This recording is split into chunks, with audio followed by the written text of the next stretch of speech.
That was a good little workout. You get a lot of exercise when you sing, you know. All right. The midway spot, which is neither dry nor wet. We're going to work on the midway spot now.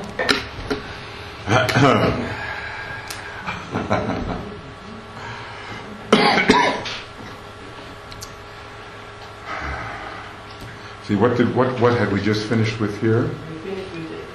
Yeah, it is the most important in the book from the standpoint of the average student.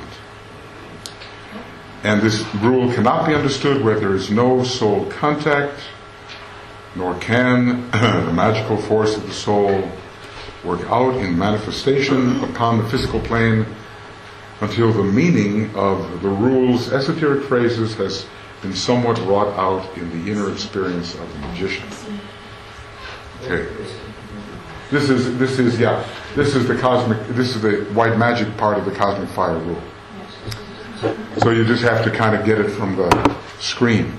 Most true aspirants, when he uses that kind of qualifier, you know,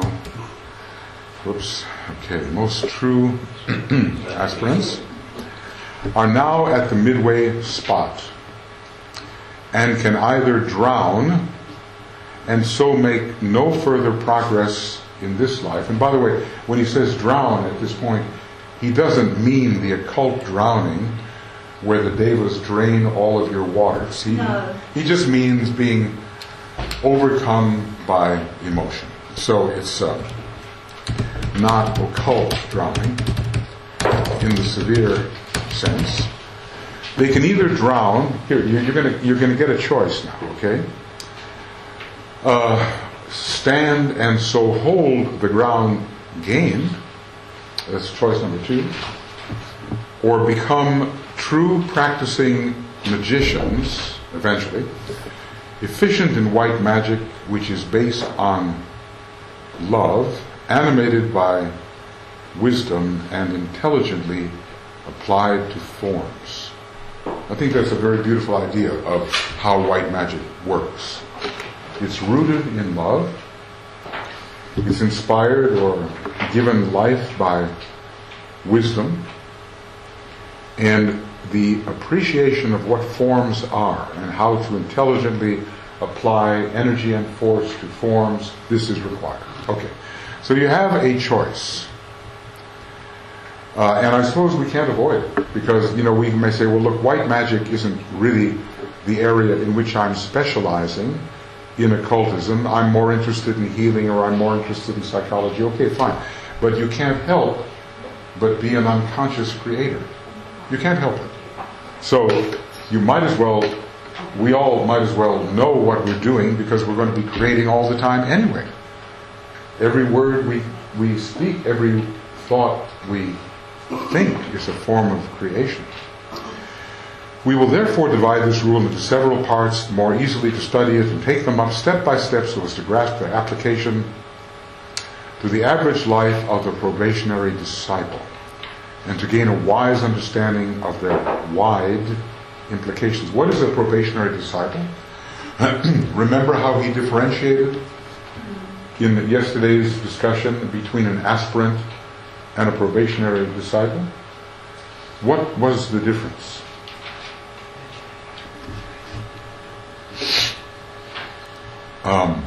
Actually, we could, you know, what we could do is, do you remember what the difference was? At all? Do I? Take a look at the end here of the meditation from this morning. Are you the battered, earth-weary aspirant, struggling with desire, glamour, ambition, and a sensitive emotional body? Or are you the experienced probationary disciple, struggling not only with your own nature, but with the forces in the veil of illusion? So that is another step, isn't it? It's not just you all wrapped up in your own problems, but there are forces around you with which you are also struggling. Or are you the battling disciple? Note he uses a lot of battle, doesn't it? Battered, battle, and all the rest. Are you the battling disciple, facing with courage the forces arrayed against you, and the forces of illusion arrayed against the group to which you belong? These discriminations: aspirant, probationary disciple, disciple, and finally accepted disciple, dealing with everything above, plus the black forces arrayed against the elder brothers. So he chooses actually to discuss this on the level of the probationary disciple. And he uses the word experienced when discussing this disciple, not just wrapped up in himself, but also dealing with the forces in the environment which are illusory, glamorous, and so forth. But not necessarily defending the group yet. Still somewhat the individual in that respect. Okay. How do you feel? I mean, do you feel like do you feel to have passed the stage of strict aspiration, the way he describes it? I would say, wouldn't you say that we have passed that? We're not just battered, glamorous, and all the rest of it. How does he describe it? Battered, earth-weary, tired of living, having your last incarnation, struggling with your desires, your glamour, your ambition. I think maybe we are beyond that. But, we have to decide about the next phase, because that includes a lot of people, because they're being tested, aren't they? That's what it means. Put on probation to see. Now, technically, I think it depends. DK does it different ways. Sometimes he takes the probationary degrees and he takes them up to the first initiation. And then at the first initiation you become technically a disciple, a chela in the light, something of that nature. And then you go on for some incarnations until you become an accepted disciple. But other times he makes you think, here's the aspirant, and the probationer goes through the first initiation, and only when he becomes an accepted disciple is he truly a disciple, and not just a probationer. And that's another way of looking at it. Now, all of the students that he was dealing with were technically accepted disciples because he accepted them. And most of them had not taken the second initiation. It was the initiation for which they were preparing by and large. Maybe one or two here and there had taken the second initiation. For some, you could see it was fairly far ahead. But even one of the disciples who wasn't doing very well, he was, the DK promised, he was a Taurus. DK said, your next life, you're going to be a Scorpio. And you're going to go through the terrific trials and tests of Scorpio. Made it sound like it was the second initiation. So that's pretty much where they were at that point. Anyway, he chooses to pitch this white magic thing at the probationary disciple. Experienced, working upon himself, but also working a little bit in the environment.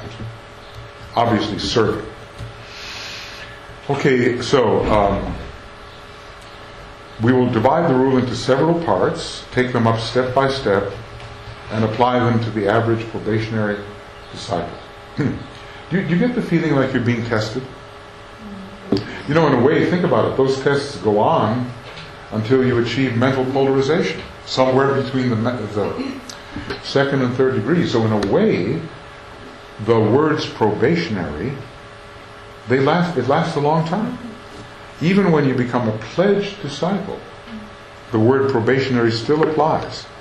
I would say when you pass the temptations in the wilderness, the word probationary can no longer apply.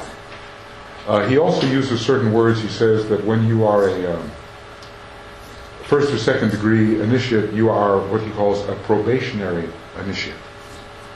And that the true initiation, of course, is the third degree. All right, these divisions are: the response of the astral elementals and the consequent ebb and flow of the waters. So they respond by coming or going or coming. The dangers of the midway spot, its nature and the opportunity it affords, and the place where magic is worked out, wrought. Okay, so we're now going to study the 3 points. The first point. It is summed up in the words, the Agni-Suryans respond to the sound, the waters ebb and flow. The situation might be stated in the following terse terms. Terse means very short and to the point. The rules already studied convey the truth about the magician. And he goes through the steps that we have taken. Okay. This is a very good summary, by the way. A good summary of what we have studied so far. The soul has communicated with its instrument in the 3 worlds. First rule. The man on the physical plane recognizes the contact, and the light in the head shines forth. Sometimes recognized, sometimes unrecognized by the aspirant. And let's say DK did not discuss this. Step 2. But he discusses it elsewhere. Or rather, rule 2. Number 3. The soul sounds forth its note. A thought form is created in consonance with the united meditation of the soul and the man, his instrument. So we have actually 4 notes sounding. We discussed the synchronization of 3 notes before, and here he adds the man sounding his note. The soul is sounding note, the devas have the note, the thought form has its note, the man has his note that he sounds forth. Okay. So, this is the rule that said the energy circulates, the point of light, the product of the labors of the 4 waxeth and groweth. The myriads gather round its glowing warmth until its light recedes, its fire grows dim, then shall the second sound go forth. Okay, the next one.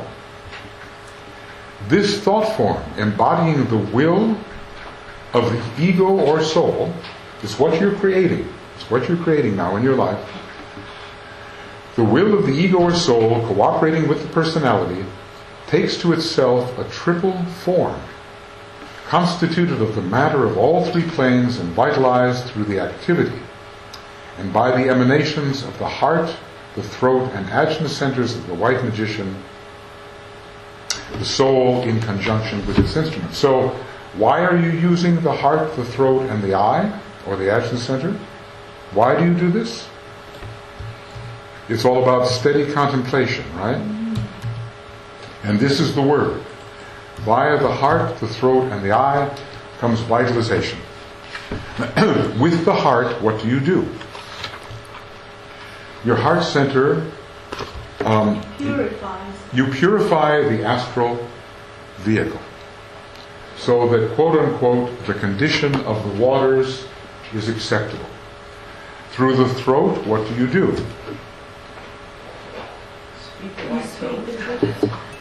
What do you do, Martha? Did you say? Speak the right tone. Yes, you sound the protective mantras that you are given, and you create that insulation of air atoms around yourself and around your thought form. You are protected. Through the ajna center, through the power of contemplation, what do? See. You see and strengthen. Your gaze itself strengthens the thought form. And somewhere here, DK tells us that when the soul looks at you, its contemplative gaze upon the personality strengthens the personality. So you can say, well, I'm just looking. Okay, I'm just looking. No, the gaze actually has an effect.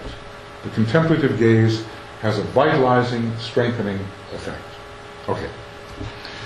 So, the thought form embodying the will of the ego or soul, cooperating with the personality, gets a triple form, and it's vitalized by the emanations of the heart, throat, and ajna. Okay. And this is the key. Contemplation leads to transmutation. That's the idea. And somewhere it says this, I'm trying to remember where it is, but we'll probably come to it. The fifth rule, and this is a very good description, because the rule itself is a little bit abstruse. Listen to the rule. 3 things engage the solar angel. No, it's this one. It's rule 6, actually. Why should that be? The devas of the lower 4 feel the force when the eye opens. They are driven forth and lose their master. And here's the explanation of this. Explanation of rule 6. The personality sheaths, each with its own individual life, feel they are losing their power. And the battle between the forces of matter and the force of the soul is violently renewed. What does this tell us about human beings? If you feel yourself getting weaker, what's likely to follow?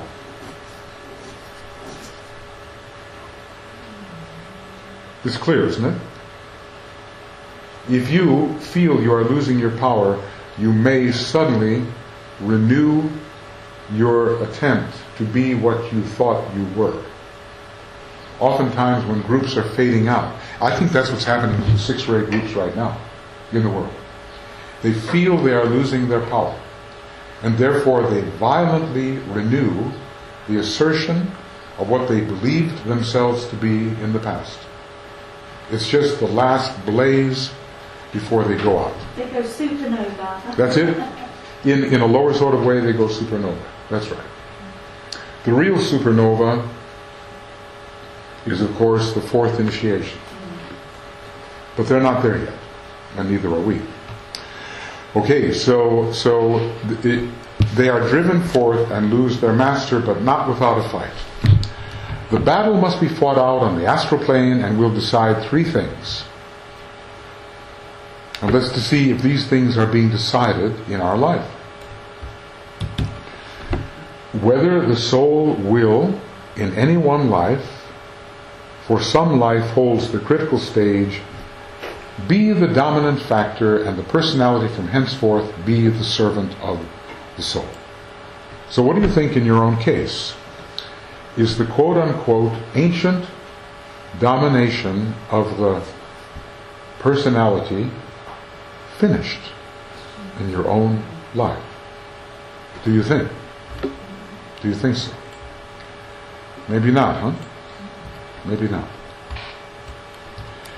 Because no, ancient, it's not ancient. And it's not domination. Third, ancient personality, maybe that'll do it. Maybe it's not ancient, it's just, maybe it's just domination. Third, initiation. Let's see if I can find it.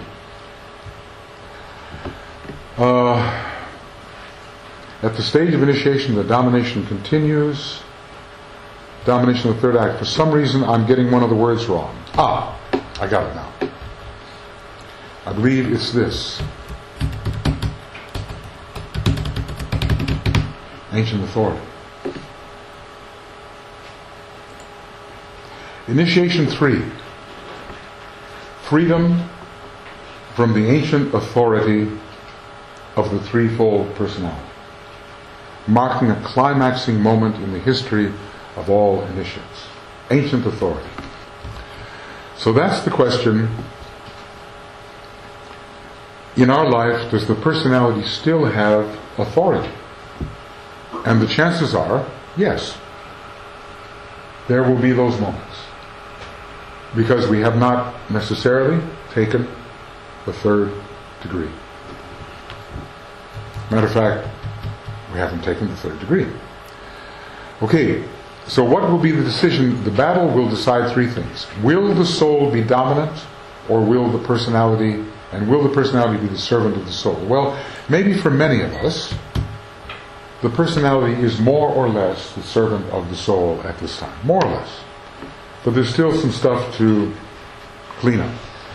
It will decide whether the astral plane is no longer the plane of illusion, but can become the field of service through the expression of love, through the astral body. Okay. Now that would be the second initiation, if love could really be expressed in that way. In service through the astral body, plus having spiritual intelligence and mental illumination. It will decide whether the man can become an active cooperator with the hierarchy, able to create and wield mental matter, and so work out the purposes of the universal mind, which are prompted by boundless and infinite love and are expressions of the one life. Sounds very high, doesn't it? But very beautiful. It sounds like this battle on the astral plane has very important results depending on how it goes. Do you feel that you are battling in any way on the astral plane in your life at this time? Yeah. What characterizes the battle? What's it about? What are the counterpoles?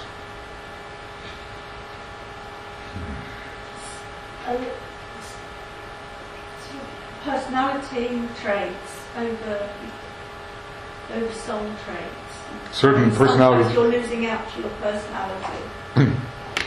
So certain personality traits are still asserting sometimes, and sometimes.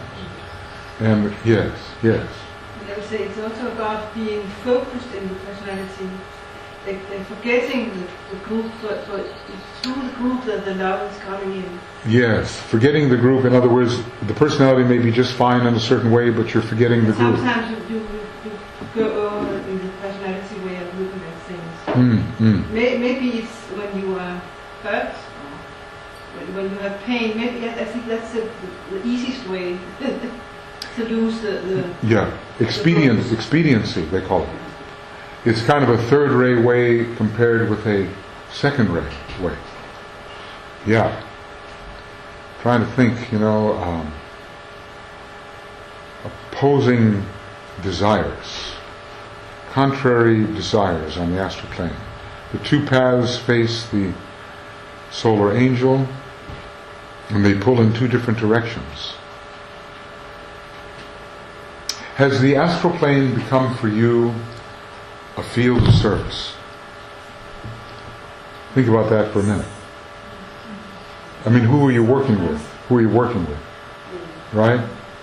Are you working with people who have astral plane issues, sentient body issues? Are you working as an astrologer, as a counselor, as a psychologist?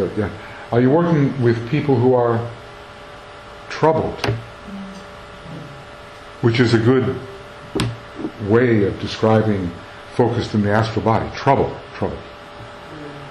So, what's really interesting when you look at the group of psychologists, considered in the large sense, who have a close connection with theosophy, he says, they tend to be the more theosophically inclined. The psychologists work through their head center, their throat center, their heart center, and their solar plexus. So it then has the astral plane become a field of service if you're working through your solar plexus. And when you use your solar plexus, how do you use it? When you're serving, what do you do?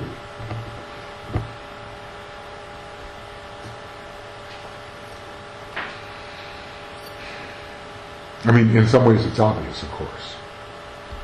But, you're serving. And your solar plexus as an instrument is being used. What are you doing?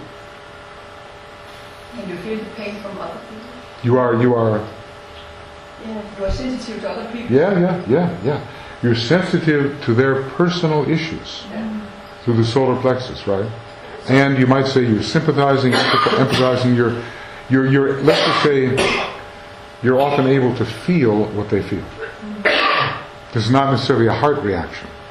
You can actually empathically, sympathetically, you can feel. Same body. You can feel. The humanity, to humanity, listening to what's going on. Exactly.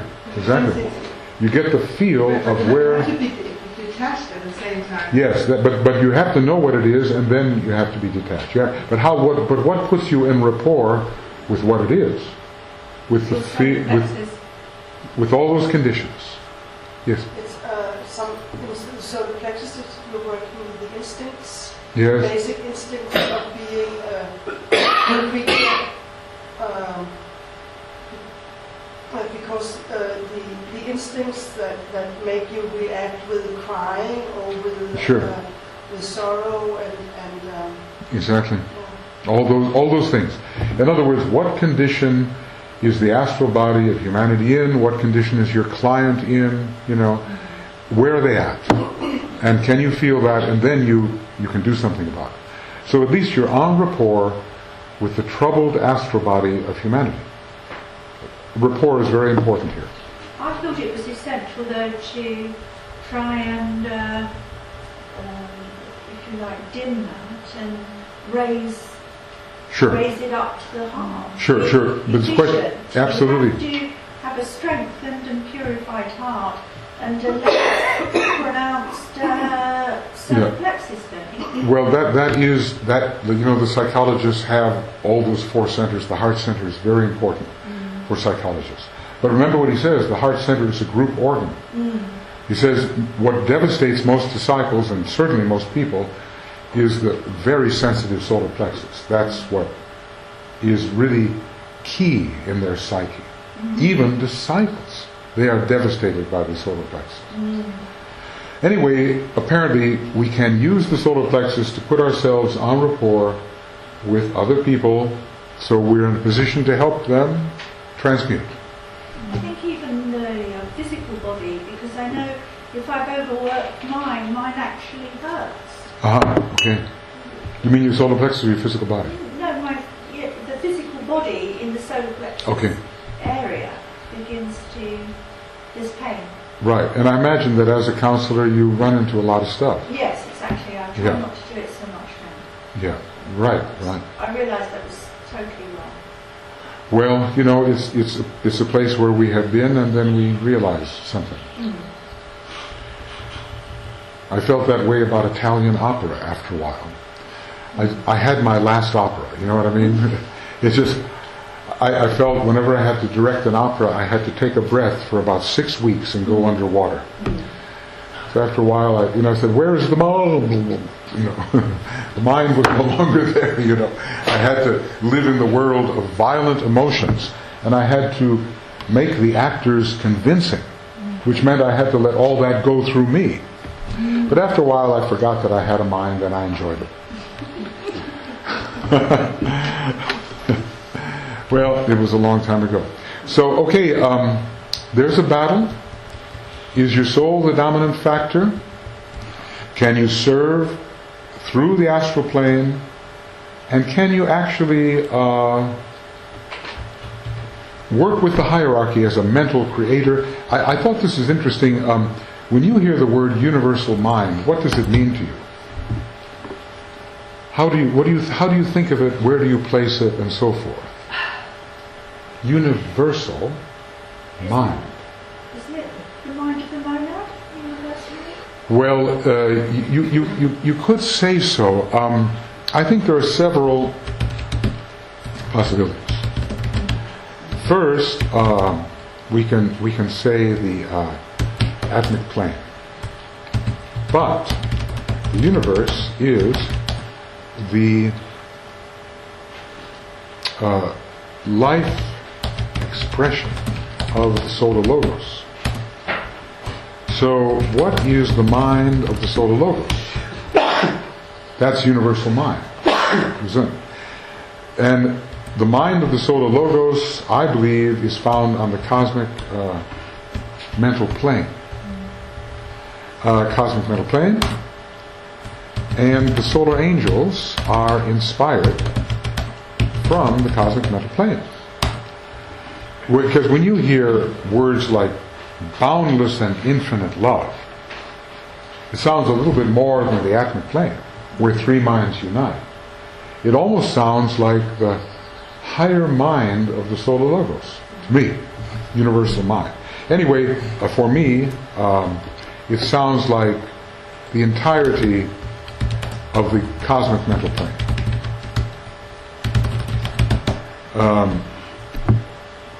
But, of course, we're not going to be contacting the cosmic mental plane directly, although maybe the Buddha did. So, we have the cosmic mental plane working out on the cosmic physical plane through the logoic plane, the atomic plane, and the monastic plane. Those receive the higher impulses. And we have to be sensitive, let's just say at the very least, sensitive to the triad. The mental parts. And now, how many mental parts are there to the triad? And this is a trick question. How many mental parts to the spiritual triad? And I want to say 3. Okay? We have the abstract mind. We have the transcendental mind. And we have the, I don't know what to call it exactly, it's spiritual mind, or nirvanic mind, the mind of the Buddha. That's the atomic plane. Transcendental mind is intuition, is the Buddhic plane. Abstract mind is the higher monastic plane. All of them are sensitive to the cosmic mental plane in some degree. Doesn't Sanat Kumara function on the cosmic mental? Sanat Kumara is another name, in a way, for our planetary logos, an extension of our planetary logos. And indeed, Sanat Kumara has a focus on the cosmic mental plane. But in a way, Sanat Kumara is functioning etherically now, isn't he? He's functioning in the cosmic ethers. He's taken a position in the higher 4 ethers of the cosmic physical plane. And not only that, but Sanat Kumara has a resonance on our normal systemic ethers, because that's where one outpost of Shambhala is found, in the Gobi Desert. DK tells us, as soon as our eye can begin to perceive etherically, we will see Shambhala. So that's obviously not the high Shambhala on the cosmic ethers, but it is a kind of a reflection of Shambhala in a certain place on our globe in the systemic ethers. So Sanat Kumara definitely does have the cosmic mental focus in one way. It's very interesting who is Sanat Kumara, and I will just say that in order to understand that, we have to understand the mind-born idea that we were talking about yesterday. Sanat Kumara is a mind-born son of the planetary logos. He is the planetary logos in one type of emanation. So the planetary logos has extended an emanation of himself into certain scheme, into a certain chain, certain globes in that chain, and then onto another chain, ours, and to certain globes in that chain. And it's all the planetary logos having extended himself into those low areas by the process of emanation. So that's why the Tibetan oftentimes seems to confuse Sanat Kumara with the planetary logos, because really they're one and the same.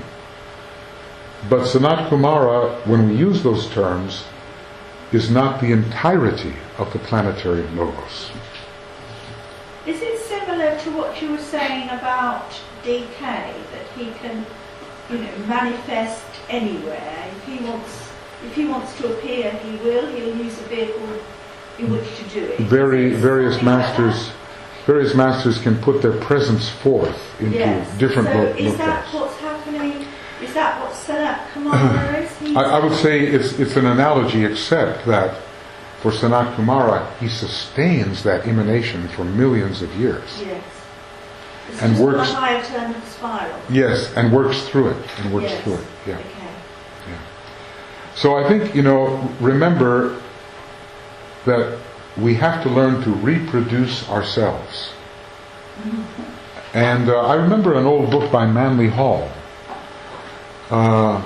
who was quite a scholar, and he showed a Buddha sitting in meditation, and all around him, radiating from him, were countless little Buddhas who were the image of himself.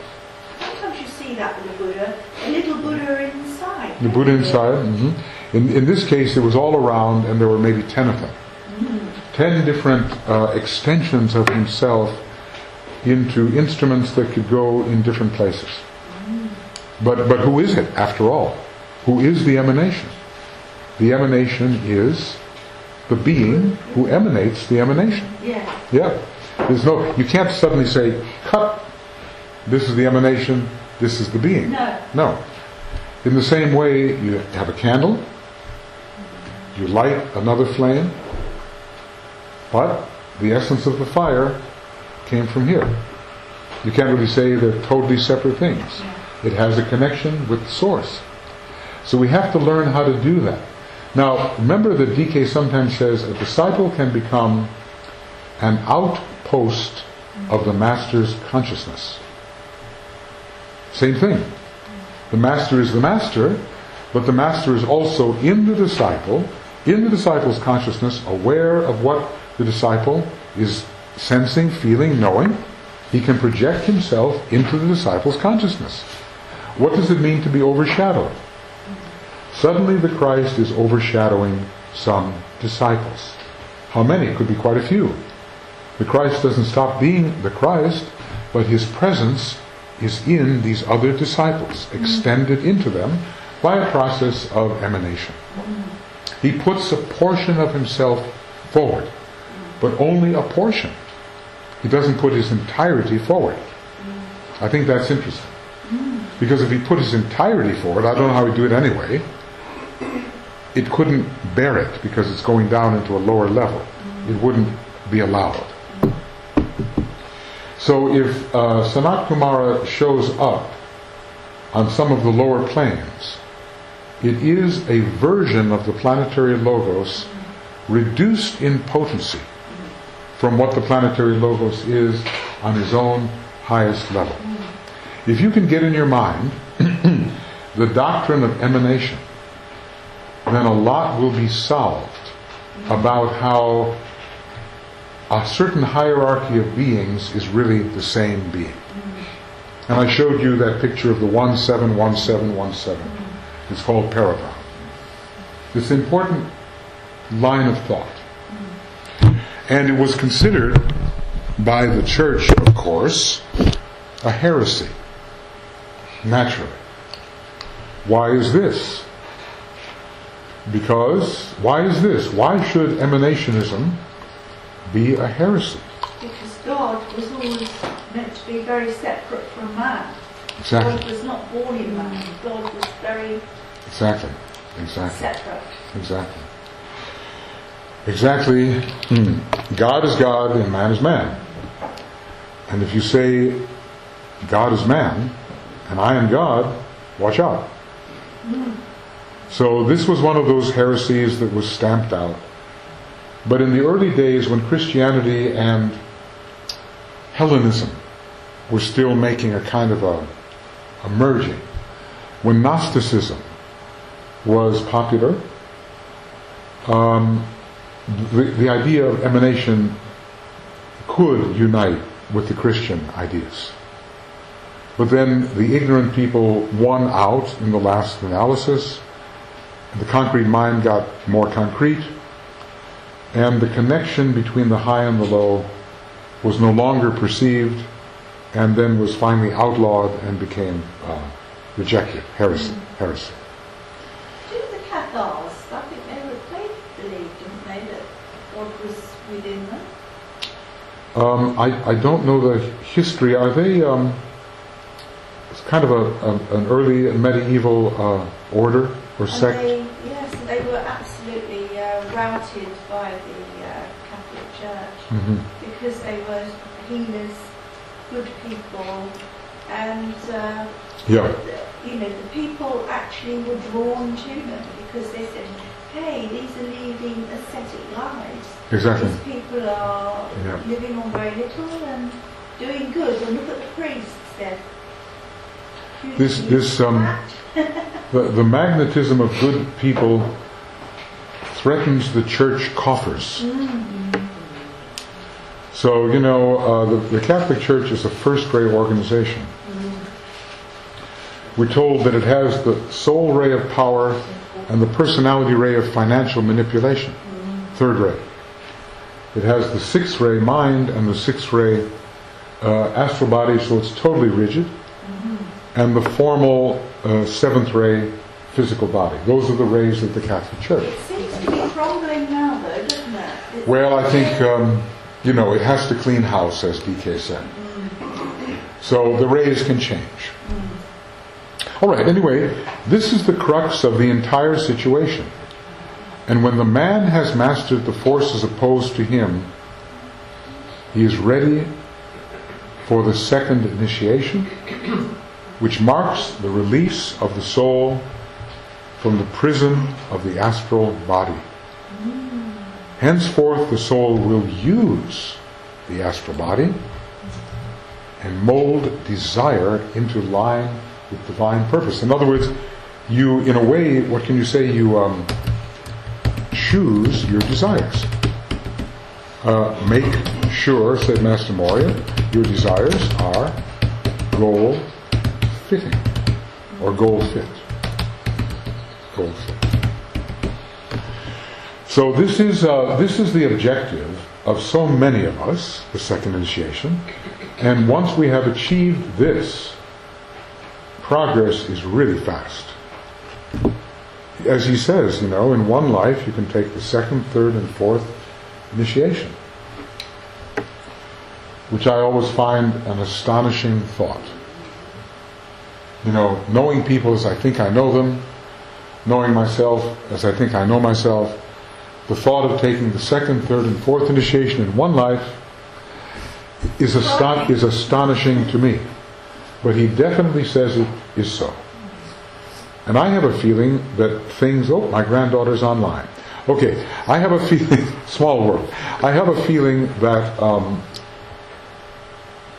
the circumstances provided in the next 15 years may be of a nature to assist a forcing process. That is my guess. People don't like a forcing process while they're going through it, but they like it afterwards. So it is of value for the student to know where he stands and what his particular problem is. The average man is learning the control of the physical body and the organizing of his physical plane life. So this, you could say, it's like what you would call application to the first initiation. Seventh ray, organization, getting your life in order. This is all part of the first degree. The student on the probationary path is learning a similar lesson in relation to the astral body, its focus, its desires, and its work. So, organizing and controlling your astral body. Okay. These things bear repeating. We think we know them, but organizing and controlling your astral body. The student, notice he just skipped over disciple. He went from probationary to accepted. Did you see how he did that? That's really what he thinks. Discipleship is this big term that covers a long period of time, probationary, accepted, even initiation. You're still a disciple. The student on the path of accepted discipleship has to demonstrate this control and begin to discipline the mind nature and so function consciously in the mental body. Ray 3 and 5, Saturn and Mercury, etc., are very important in this path of accepted discipleship. You sometimes say, well, Venus is Ray 5. But like we said yesterday, Mercury and Saturn are the planets of discipleship, and Mercury has a Ray 5 monad. It's a profoundly Ray 5 planet. But if we go still deeper, we will find the monad to be Ray 3. I believe. That's my speculation. And therefore very tied in with the moon, and therefore very tied in with the previous Ray 3 solar system. It's almost like, as the Buddha was related to the previous solar system, so is Mercury. As Venus is related to the present solar system, so is the Christ. So there's kind of an analogy where the Buddha is Mercury and the Christ is Venus.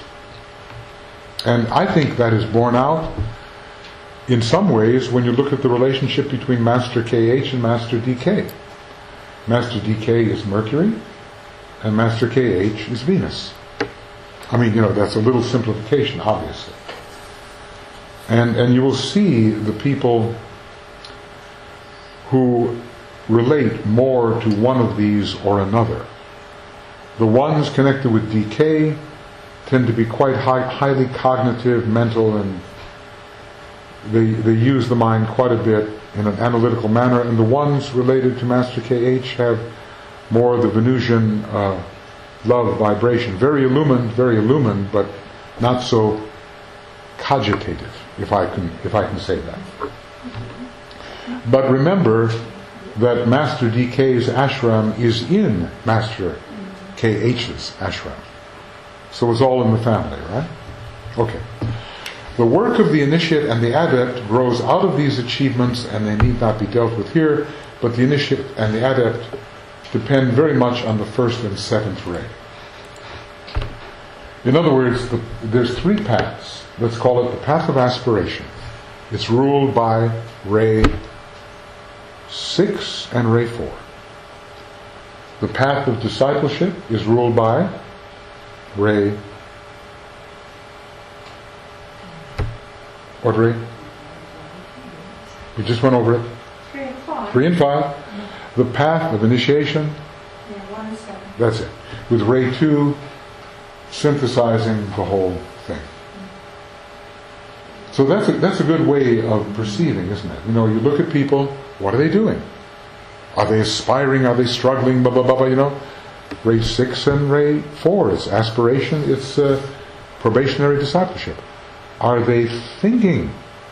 Trying to bring in the illumined mind. That's the path of discipleship and accepted discipleship.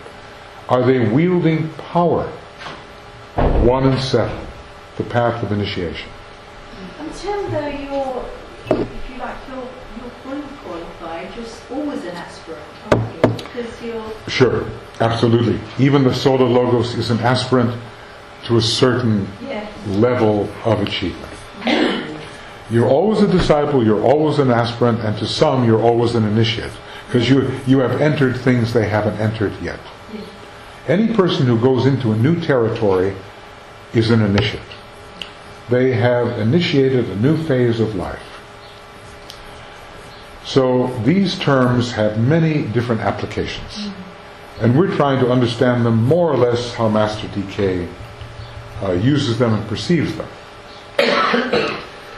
The battle is spread over quite a series of lives.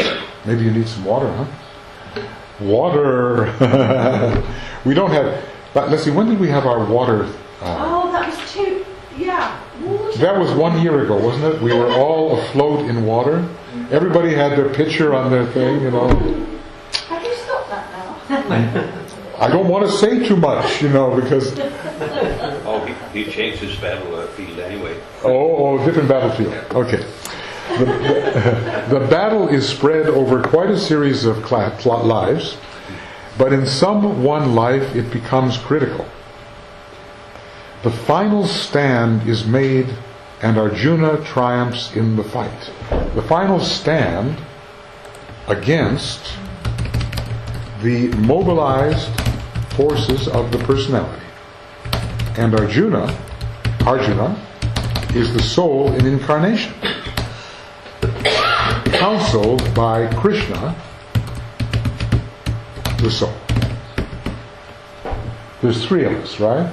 Personality, the soul in incarnation, and Krishna, the soul. Arjuna triumphs in the fight, but only by letting Krishna assume the reins of control. It's like this. Okay, Dad, you drive. That's after you've had a few close calls, you know. Whoa, keep that chariot on the road. Okay. By learning mind control and the revelation of the form of God. Now, if you haven't read the Bhagavad Gita, or I have to recommend the one I read. It's the one by Edwin Arnold, the Bhagavad Gita by Edwin Arnold. It's a poem, like I said. It's a poem about Krishna on the battlefield, and there come those several pages where Krishna reveals the one form of God in all of its multiplicity and in all of its oneness. That's really worth reading. It's very beautiful. That's one of the 5 books. Yeah, right. Yeah, well, you know, actually I can count 4 at the moment. The New Testament, the Yoga Sutras of Patanjali, the Bhagavad Gita, and the Viveka Kudamani by Shankara, the crest jewel of discrimination. Now, the crest jewel of discrimination. Discrimination rules the 4th initiation. And if you read that book really carefully and well, it shows you what you need for the 4th initiation taken in the Eastern way, which is not necessarily a crucifixion, it's a renunciation. And the discrimination offered in the 4th degree is ruled again by 2 familiar planets. What are they? Yes, take a guess. Discrimination. 2 planets rule discrimination at the 4th degree. And then we want to say, well, discrimination between what and what? What? Viveka. And who is Saturn? It's again Saturn and Mercury. Okay. Showing up again, not just for the disciple, but at the 4th degree. And the discrimination is between Manas and Buddhi. It's between being in the cosmic dense physical body and the cosmic etheric body. That's the discrimination. And that takes place when we go into the life aspect of the solar logos. But without the sharpest discrimination, we will not know what is alive and what is dead. And that's life. After the 4th degree, look, it's very interesting. At the 4th degree, you die so you can live. It reminds me of a song. We will die that we may live. So you leave behind through death the cosmic dense physical body of the Solar Logos, and you enter the cosmic etheric body of the Solar Logos, and you become a living being. That's what the discrimination is all about at that point. So you can you explain that to me? So at fourth initiation, Yeah. you would achieve that through the death of the physical body. Well, the death of the causal body, which destroys at the same time the whole personality, Right. including the physical body. I think that, I'm getting the feeling that this light is going out on this. I think we're going to have to tell Johnny. It looks a bit gray to me. But anyway, this is destroyed. That's the death of the causal body, taking with it everything below, and the volatile essence, which you are, flies in Egyptian mythology onto the Buddhic plane, where it is now free in the life of God. So you end, and basically what happens at that time is you free yourself from the previous solar system. You free yourself from the influence of the previous solar system. I think that's very, very, very interesting. And in the Judgment Day that is happening right now, which is that little anticipation of the Judgment Day to come, the opportunity to free ourselves from materialism is presented. It's on a lower turn of the spiral.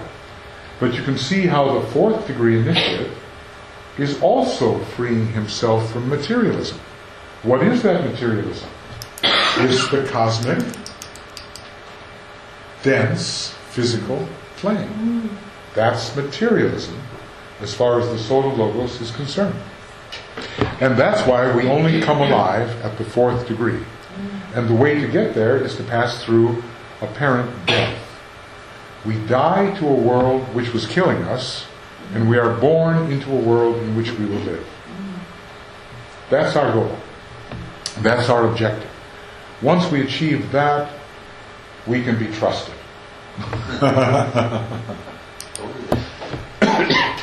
Once you achieve the victory over the world, the flesh, and the devil in the desert, you can sort of be trusted. At least you're not a hazard. You're not a liability. At least you probably will keep going, almost certainly. But you still have many faults. But once you've achieved the fourth degree, you are so close to becoming a perfected human being. Perfected. As a matter of fact, the number 4 rules the term perfection. Take a look here. On the... Come to it already, please. There we go. Take a look at these cities. Look at the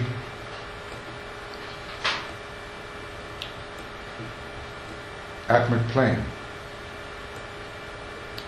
The fourth level, fourth again, right, of the atmic plane is called perfection. So our fourth initiation is perfection. But the total radiance of the perfected being is achieved at the fifth initiation of mastership. And by the time you're a 6th degree initiate, you're not considered a man anymore. They are no longer men as are the masters. But having passed beyond that lesser stage and have linked themselves to the great council in the highest secret place. No longer men as are the masters. The perfected man is the number 5, the master. Totally radiant in his perfection. By the time you reach the 4th degree, you're almost there, except to clear away the debris of the causal body so you can shine. That's really, I think, what goes on between the 4th degree and the 5th degree is the clearing away of the debris of the supernova. So you become a radiant sun, unobscured by the clouds of your former limitation. Okay. We're almost there, then we can eat again. Every once in a while it doesn't hurt to say, although I find it hard to deal with, that Master DK says we eat 4 times more than we should. He's very specific. He doesn't say 3, he doesn't say 2, he doesn't say 5, he says 4. As long as we're on the number 4. I just crossed my mind. That would be quite a... and I imagine by eating 4 times more than we should, we somehow obscure our energy. Slow ourselves We down. slow ourselves down, we dampen our energy, we are less vital, and we make sharing impossible. I think we have to get over it. Anybody up for this? We soon may have to be up for it. I think so. But not when we're at Humlakor. Because the table at Humlagorn is not a 4+ table, it's an 8+ table.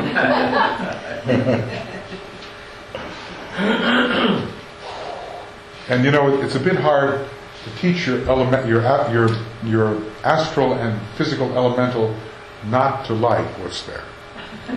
Now, actually, your mental elemental learns much more easily. But when it comes to the battle at the table between your mental elemental and your astral physical elemental, we know what usually wins. So I'll be keeping my eye on you and on me. See how we do for dinner. Okay, the revelation of the form of God.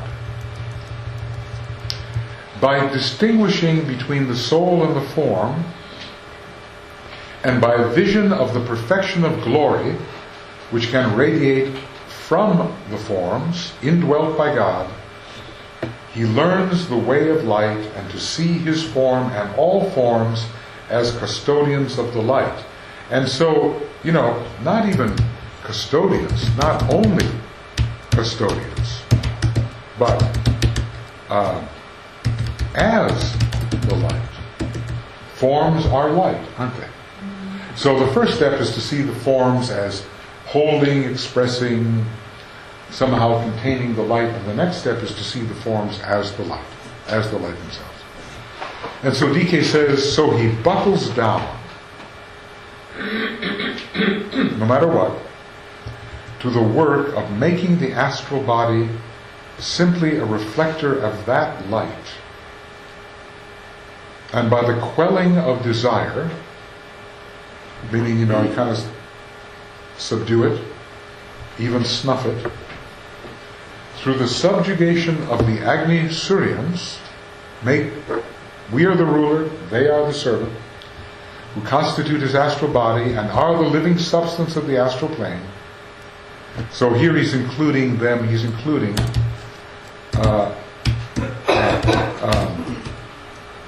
elemental life. He's in, sometimes when he uses the term Agni Suryans, he doesn't just mean the evolutionary devas. Sometimes he includes all the substance of the astral plane.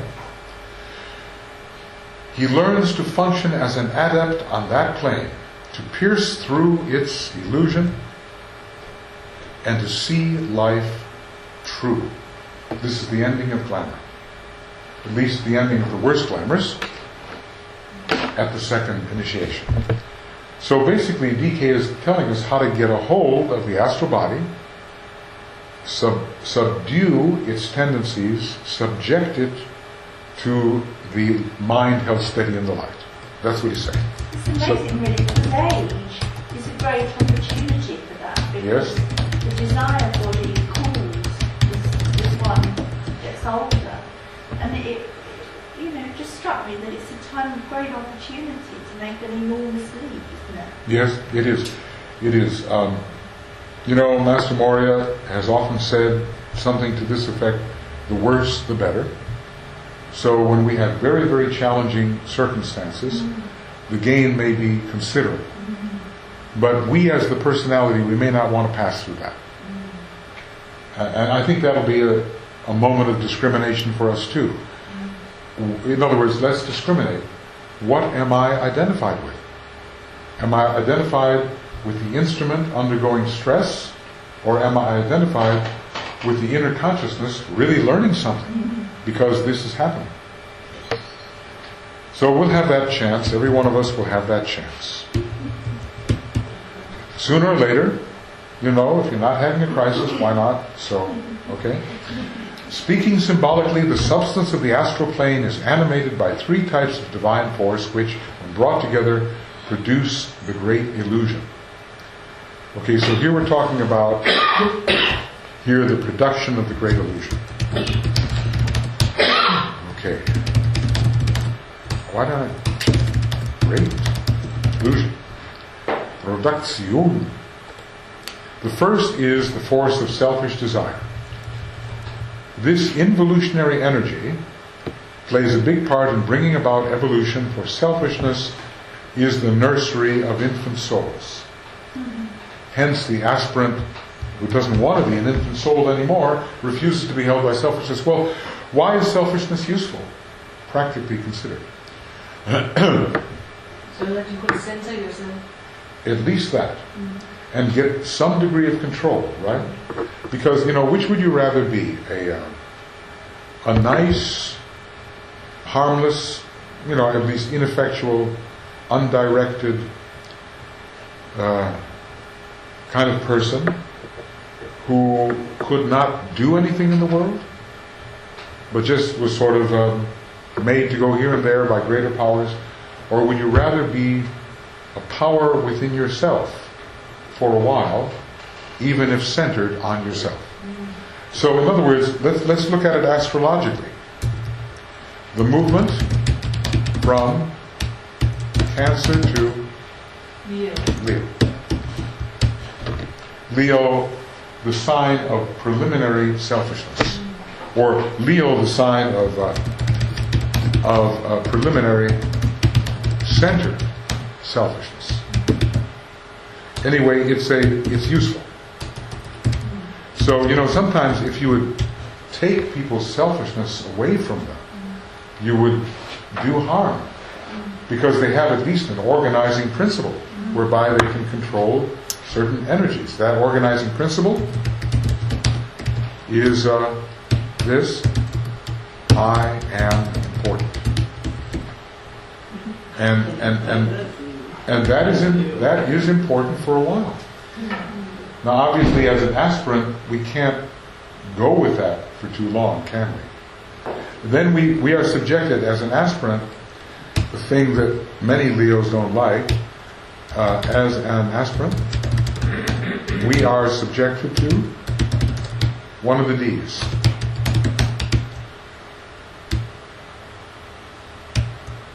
Discrimination.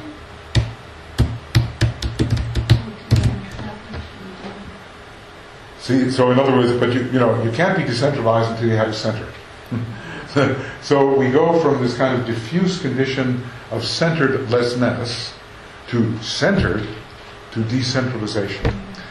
And this is even worked out in the sky in a funny kind of way. Compare the constellation Cancer to the constellation Leo. What do you see? If you've looked up at the constellation of the Crab compared with the constellation of the Lion, how do they appear?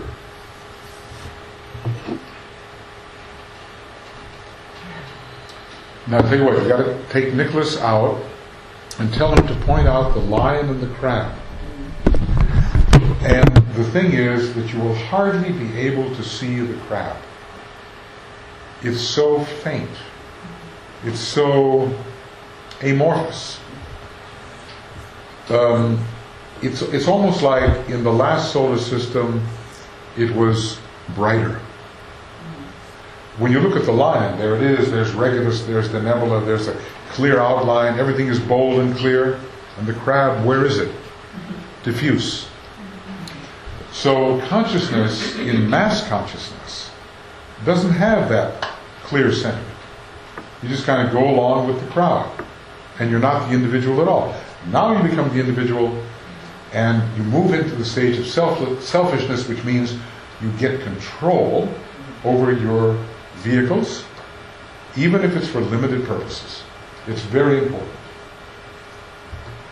But people like ourselves, we have to face our lion in the cave, and the higher lion, in a way, who is Hercules, has to defeat the lower lion. We have to look at those places where we are, self-centered, proud, separative, all that. We have to fight our Hydra. Okay, now, so what's going on in the astral plane? What produces the great illusion? This is what we're looking at. What is producing the great illusion? Now, in one way, the whole universe is the great illusion. The most profound Indian philosophers would say that. It's nothing but the great Mahamaya, everything. But, reducing it down a few steps, the astral plane is the plane of the great illusion. And so, and DK says people want to be psychic. He says, why would you expose yourself to a dimension of life which is utterly chaotic and powerful and illusory when you can't even manage your physical plane life? He says. So, like I said, we were talking about that this morning. We have to work ourselves up from the ethers before we're going to attack the astral plane. In other words, we have to make sure that our astral body, our etheric body, is not going to be the carrier of chaotic astral force. It has to be the carrier of light from the soul through the mind, and then we can attack the astral plane. In other words, if you try to dissipate glamour and you are not a fairly illumined, mentally focused person, you cannot do it. So that's our first step. Clean up the ethers through alignment with the soul. Now, there is an alignment DK always talks about. It's soul, mind, brain. What happened to the astral body? He manages to discount it, because the real effective thing for people of our type is to get that soul, mind, brain lined up. And then we can tackle the great illusion, the most chaotic, dangerous, confusing, misleading, distorting arena of our life. So, on our planet, a lot of people have a good mind and a astral body that doesn't keep pace with their mind. Have you noticed that? Have you noticed that? It's often true. The mind is way ahead of where the astral body is. And you know why?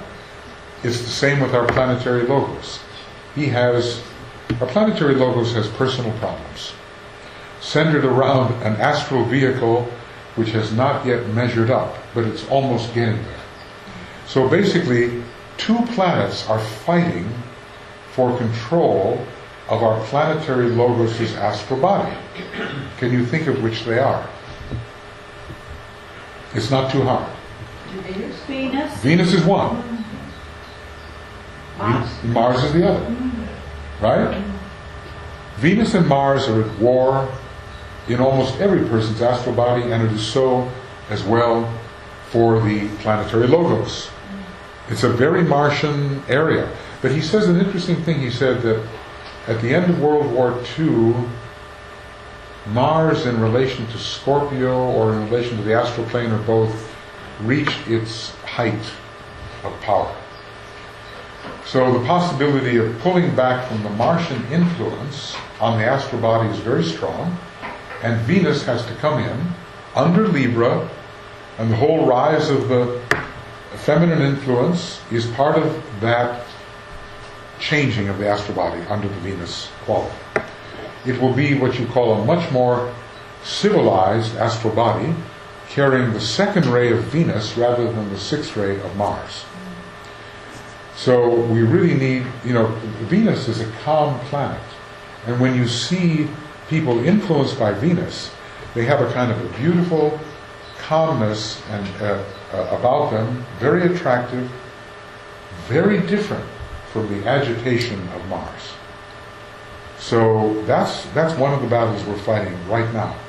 And when people have in their astrological chart a square, conjunction, an opposition between Venus and Mars, you can apply it to the astral plane and you can apply it to soul and personality.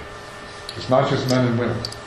It's a whole dynamic in their inner psyche between turbulence, aggression, and all those violent emotions compared to the serenity and beauty and magnetism of Venus.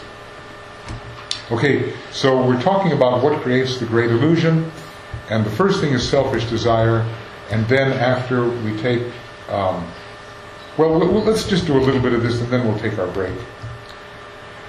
I don't want to send you off to have Danish until we've talked about fear. Michael, I'm thinking about the myth about Venus and Mars and Vulcan. Yes. Venus is desiring to be with Mars, but she is married to Vulcan. Yes. When she discovers that she is really married to Vulcan, she's married to Vulcan. We get the will of the first desire, find the will. Yeah. That's a symbolic way of telling about this. Exactly. It's love and will instead of lower love and desire. Even Mercury gets into the act somehow. I forget exactly what he does, but it's... is it Vulcan that catches Venus and Mars in his net? Is that what happens? Yes. Oh, those jealous husbands, you know. Yeah. He catches them, you know. And then, it's like saying, it's like a marriage out of duty or something. An arranged marriage or something. She thinks Mars is pretty good looking and Vulcan is not so good to look at, but after all, she settles for stability. Of course, it never happens in real life. Okay, the force of fear. This is the product of ignorance, and in its initial stages is not the product of wrong thinking. Ignorance and fear go together. Okay, it is basically instinctual and is found dominating in non-mental animal kingdom as well as the human kingdom. So fear at first is not based on mind.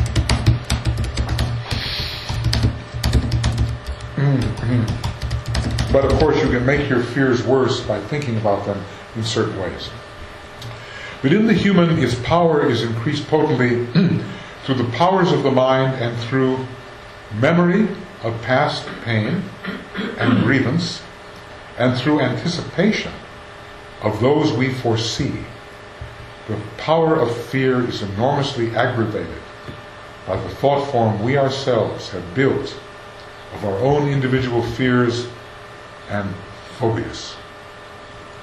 When he talks about past pain, is he talking about in other incarnations? I'm sure it's there's a residual instinctual recoil against unremembered events in past lives. I don't want to go there. I don't know why, I just don't want to go there. That kind of thing.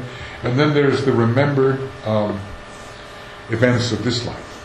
And then we dwell on them and we magnify them and we brood. The past was bad. The future is liable to be bad, maybe worse.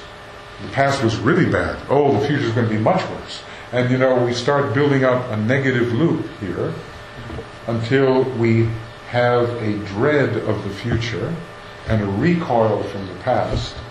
But actually, there's an interesting thing here. It strikes me. What would happen if we lived in the now? What would happen to fear? Because we would not be dwelling on past grievances and we would not be having forebodings about the future. We would be in the Buddhic consciousness, which casts out all fear. Perfect love, as it is said. So I haven't followed this man who's been speaking about the power of now, he looks like to me like a German metaphysician, you know. Eckhart Tolle. Yeah. He looks to me like an old monk who's now lecturing about something he has achieved. But I think that there is a peace that passeth understanding. It abides in the hearts of those who live in the eternal. So where is the fear in that? So I think that this whole question about learning to live in the eternal, and how do you do that? You know, how do you live in the eternal? And I would say, it's a meditation for a whole lifetime. But I would say intensify the presence via Buddhic energy. Because if the presence is intense enough, it commands so much attention that it forces you to live in the now. So if we intensify this sense of the vivid energy of the presence, it's so arresting of consciousness that we don't have time to go wandering back in memory, foreboding forward. We're in this vivid, immediate, even energetically overpowering presence. It forces the now upon us, I think. But you can, find your own solution, how it works for you. When have you been overcome by the presence? And if you have been overcome by the presence, didn't you find it very attention-getting? Where else were you focusing your mind when the presence is making itself present? Nowhere else, I would suggest. So think about that and see how you would overcome this through the power of the now. Because the coming into the presence, there is so much expansion. Yes. And you yes. You see the whole thing, the whole picture. So your little bird or the personality is fade out, being important. And it seems to take in the interesting thing about the now, which becomes eternal, is that it begins to take up the space of the past and the space of the future. It begins to extend itself in time. Not just in space, but in time. It seems to start absorbing the past as if it's not real. And also, it absorbs the future as if it always existed. So it has its own special quality which eats up the past and the future. It's hard to talk about this logically because it ends up being a paradox in a way. But I would think that if we take that mantra seriously, there is a peace that passeth understanding and abides in the hearts of those who live in the eternal. There is a power that maketh all things new, now, new. It lives and moves in those who know the self as one. So I would suggest that to overcome these fears, we simply live in the eternal and know the self as one. Which, talk about a lifetime of meditation focused on those things. But I believe it will overcome the usual fear response. That is my guess. Is it if the desire fades out? Because there is nothing to desire. All is there. Yeah. The seeker and the sought are one. Yeah. That's the sixth mantra for soul fulfillment. This thought form grows in power, the scary one, as we pay attention to it, for energy follows thought till we become dominated by it. Now, I put this in red because I figured it was significant. Second-rate people are peculiarly a prey to this, to nursing their fears until they become mega fears, until they are consumed by fear and paralyzed. So, there's this old saying that a coward dies 1,000 times before his death. A hero dies but once. This, this nursing of the fear in anticipation of pain. Well, why? Because the second-rate types are so sensitive that naturally they feel it more. They don't have a skin of cast iron like some have. And so naturally they dread the impact, which is felt far more potently than some other types feel. But every ray has its liabilities. You can also have the repetition. This repetition, this limit is your limitation of being forced to the repetition. Yeah. It can be a phobia. We have an idea. Exactly. So the whole thing. Forced to do it all the time. The whole thing just gets blown out of proportion, and we dwell on a thing so much we fail to see what it really is. Master Moria has a perspective on this. He says, death, well, you should consider it as if you were cutting one of your hairs. This is his perspective on death. It's not exactly the second-rate perspective, is it? How much pain is involved in taking one hair and cutting it? Not a whole lot of pain, is there? That's his first-rate perspective on how to consider death. Obviously, he's been through it a few times, but he says he was rarely killed through failing to observe. He says, watch out, it's the little things that give away your assassin. So if someone's going to kill you, they will reveal themselves by little things. So he says he was rarely surprised by such things. Maybe just a few times. When you're a leader, when you're in the first ray, you always have to watch out for someone who wants your position. Someone who wants to use Pluto to eliminate you. Okay. To me, it's a great pain to cut a hair. Yeah. Well, it's a very relative thing. Some of us have died many times. Okay.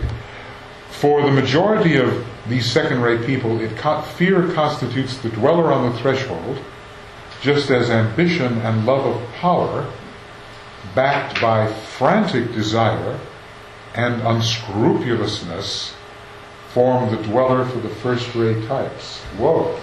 In other words, what we're saying here is, I will do anything to get where? To the top. Anything. Frantic desire, that's interesting. I've never seen that one applied to the first rate. The crystallized thought form of intellectual achievement for selfish ends, and the use of knowledge, what's coming now, and the use of knowledge for personality objectives stand before the portal of the path in the case of the third-rate person. And unless broken up and destroyed, will dominate and turn him into a black magician. Ooh. The ray structure of your average black magician is as follows. Third ray monad, first ray soul. That's what I've pieced together from what he said, because they are mostly initiates of the previous solar system, where the third ray was dominant. And those who came into our solar system from the previous solar system have by and large the third ray monad, maybe exclusively so, and elsewhere he says that the black magician has the first ray soul. The great majority of them has the first ray soul. Well, let's take a little break, and we'll come back to more fear and illusion.